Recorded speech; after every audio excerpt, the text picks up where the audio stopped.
of the Looking and Feeling Your Best at Any Age channel. I'm stopping by even though I am not looking nor feeling my best at this moment. One, because all of the gray hair that the permanent color had been hiding is completely exposed. I've gotten all of the utils out of the permanent color treatment that I had months ago at the salon, so it's really time to go back. However, I needed to shampoo my hair and condition it because after a nice long weekend, it was just so tangled and so matted. So I really needed to do something. So I did, and here's the consequence.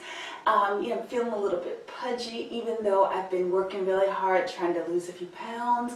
So I'm still working. Pounds don't come on quickly, so it takes a while for them to come off, which is very, very annoying. And it could be in my mind, but it seems like it takes longer when you're in your 50s, like I am. And so I just threw on a dress. And even though you're in your 50s, you can show a little skin. My husband actually likes this goofy dress that I got from the juniors department. So I threw this on since I've been in, like in and around the house most of the day. And, just some little wedges that I got from Ross. I think they're by 9 West. Everything very cheap. But anyway, back to the hair. So what I was going to do is share with you guys what I did because my hair doesn't dry like nice and curly like a lot of people with, a lot of black women with natural hair. Their hair, they wet it and it just like curls and it just dries, these beautiful tendrils.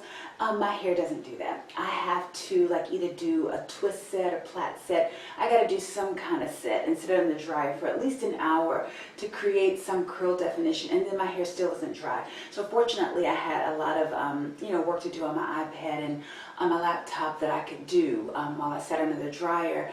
And I was able to do a twist set, but I used these flexi rods I got from Marshall's.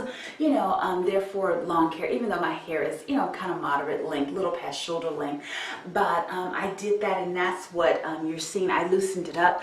Here's what it looks like in my hair, but when you take it out, of these flexi rods. I have about 6 or 7 of these in my hair.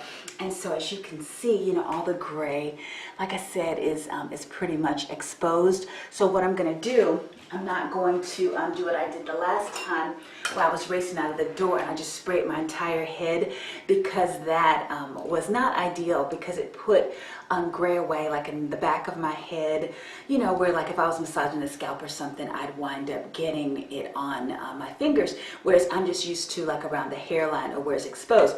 So what I wanted to do, since I'm going to pull it out and either put it up or wear it in an afro, I usually hate to wear it, pulled out so close after getting under the dryer, because it's usually very tight, and it usually takes a few days being pulled up in an updo in order for me to, have anything that I actually like. So what I'm going to do is just spray one section and let, those of you who didn't see me cover the gray using L'Oreal's Magic Root cover up, which is just a godsend from heaven, and I really appreciate it. It's the best $10 or $10.99, depending on where you live, that I could ever spend, and it's going to get me from now until my next hair salon visit. So I'm going to spray and back up because I hate the fumes.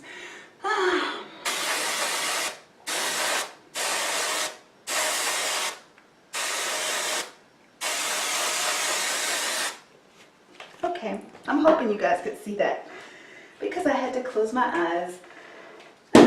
Oops, sorry. Trying to avoid the fumes. I just want to let you see one section, and then I'm going to go into the bathroom and pull it out, and then, I'm going to only spray as needed. See, that covered a lot of this one section. I don't know if you can see that, but anyway, I'll spray the edges one more time. Hold on.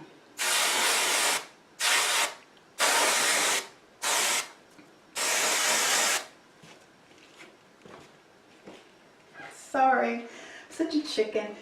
I'm sure it's perfectly fine to inhale these fumes, but I've seen the residue that it leaves on the jacuzzi in my bathroom. When I've sprayed my head over that, I usually turn the exhaust fan on just to see, just to keep a lot of it out of my lungs. And then the other thing that I do is I touch up the edges with hair mascara. And so that's what I'm going to go do now. I'm going to go pull it out and then see what we have, and either I'll come back with it up or out, and then I'll show you the final touch-ups, and then we'll be done. And then you can see how I'm actually going to be able to breathe the going out of the house part with all of this gray exposed, because I'm so vain. And just the fact that I'm showing you guys how I'm looking right about now is growth, helping me not to be as vain. So I'll see you in a bit. I'll be right back. Okay, I'm back, and hopefully I'm looking a little bit better, because I'm starting to feel and look a little bit better at this age of 51 with the graying hair. I decided to pull my hair up because, if you could believe it, after an hour and a half plus under the dryer and walking around with those goofy rods in my hair is still not really dry. So if it's not 100% dry, all that's going to do is just shrivel up into, like I said, a bird's nest. And I kid you not, because one hairstylist decided to let me go home with some product on my hair, thinking that it would just like loosely, you know, frame my face and blah blah blah. And I wound up going back to have her redo it. Actually, I wound up redoing it myself, but she was in shock at how I looked afterwards. Even my family said, you know, you look better before you went to the hairstylist than you did when you came back. So lesson learned. I pull my hair up and I let it, you know, do what it wants to do while it's drying. So anyway, I still have some gray hair left to cover. You can tell I only covered that one little section. And so that's why I don't cover all of the gray sections, you know, behind the hair, because it doesn't really make much difference, especially if you're going to pull it back. So what I'm going to do is I'm going to go ahead and spray it again, and then back up really quickly like I normally do. All right, here we go.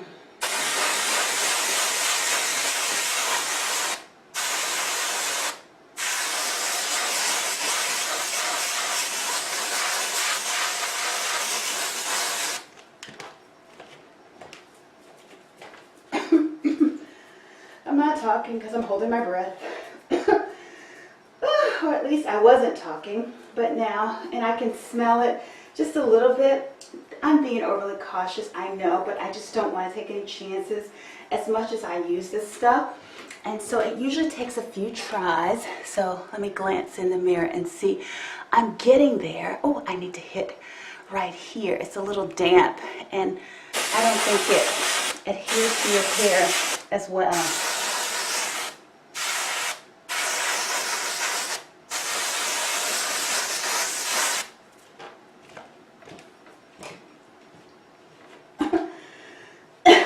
Bear with me.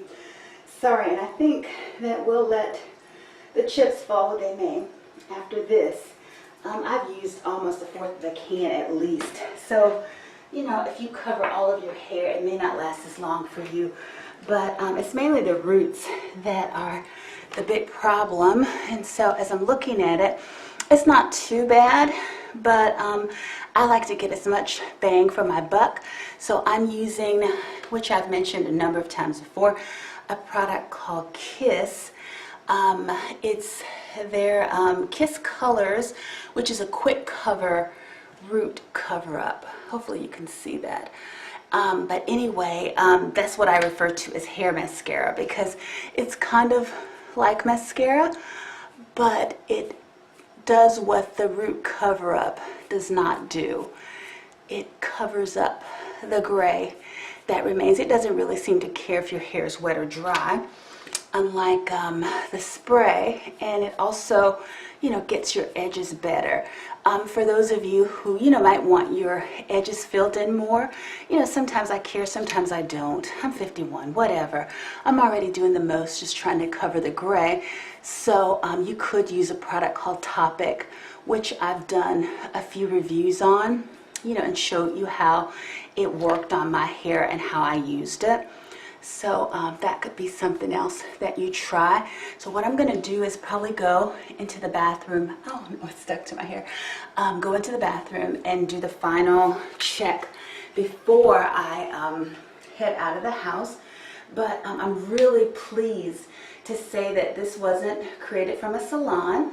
and also that it's helping me to make it through. And before I forget, a lot of times I've complained about my hair in the past, and I really need to stand up.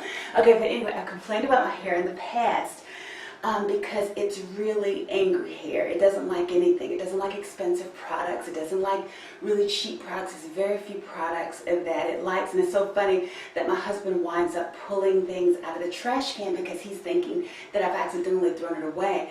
But by the time, you know, people have said, oh, have you tried this? Have you tried that? You know, have you looked on YouTube? And over the years that I've been natural, it's been at least 4 years, I have tried, you know, like tens of products, spending, you know, probably a few $1,000s. I kid you not. And then I get so angry after using the products, at least once or twice, that I wind up throwing it away. Except for when I buy things from Ulta or Sephora and I just wind up taking it back. So, but it's very frustrating for your hair not to like anything. For someone to say, oh yeah, you know, I tried this wonderful conditioner and I used it overnight and I left it on for hours and I did blah, blah, blah. I set it in the dryer, I mixed this with avocado and I used this and that. And then I use it and then my hair says, wah, wah. You know, is that all you got? And so, so it's just been a very, very frustrating process. If I didn't have a huge head, I probably would just cut my hair off and just say, forget it.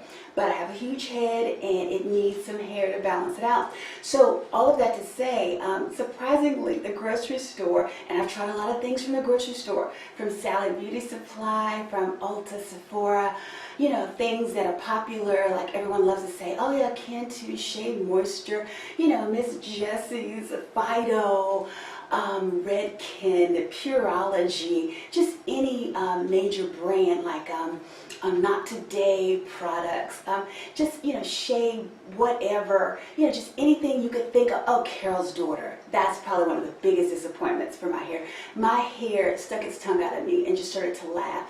So, all of that to say is my hair doesn't like anything, but I must say that my son, who had an afro years ago, and his hair was kind of my texture, it was very dry, prone to matting or whatever, and it was just really, really bad. Even a friend tried to texturize it, and after she put the product on a little bit longer that she had it on her son's, my son's hair was just as dry, if not worse, than before. And like, you know, the whole braiding and process that people would tell you to do, his hair was just so unimpressed. But now that he's grown his hair out over, and he was away at school with a lot of people of other ethnic backgrounds who couldn't tell the difference whether he did something to his hair or not, and he stopped putting products on, he stopped doing anything. And so the next thing you know, his hair started to get kind of wavy and it's very soft, and now it just curls with water. And so I wish I could start over again and see if my hair would do that, but it's very difficult for me to start over. However, I decided to adopt the approach less is more, and I tried a few more products.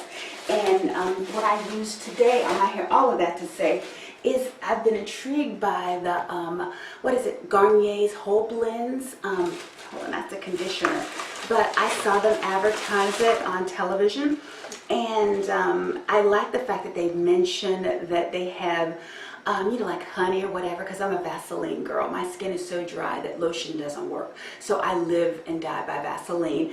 But anyway, so I got Garnier's Whole Blends Repairing Shampoo, and I used a different conditioner with it last week. However, this week I bought their repairing conditioner, which supposedly strengthens and heals damage, blah, blah, blah. I've heard that so many times before.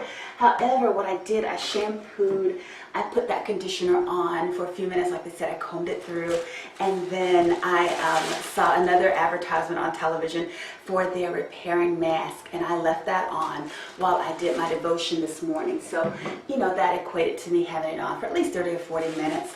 And then after I, you know, rinsed it out and detangled in the shower, and then I used Pantene's, what is it called, smoothing cream, their Pro-V smoothing cream, a leave-in combing cream to comb through.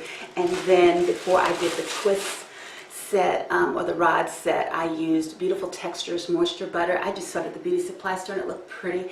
And it's a Moisture Butter Whip Curl Cream. So that's all I used on my hair. And then to pull out the twist, I actually put, just pulled it out with oil.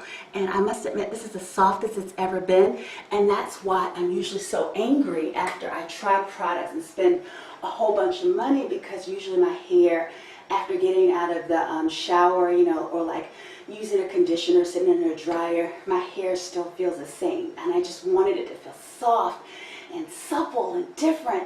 And these products, surprisingly, as cheap as they are, from the grocery store of all places, have made my hair feel nice and soft. So I'm looking forward to pulling it out in an afro last week. Not last week, but next week. And then I'll obviously be back and show some videos. And hopefully I'll be slimmer by then and I'll feel a little bit better. But just this whole over 50 thing, it makes things a lot harder. It's about hair, to weight, to whatever, but I'm trying to hold it together, and hopefully you guys are too, in your quest to look and feel your best at any age, which is what I am trying to do. Sorry for being so long-winded. Hope it helped someone out there. And until the next time, hope you guys have a good one. Take care. Bye.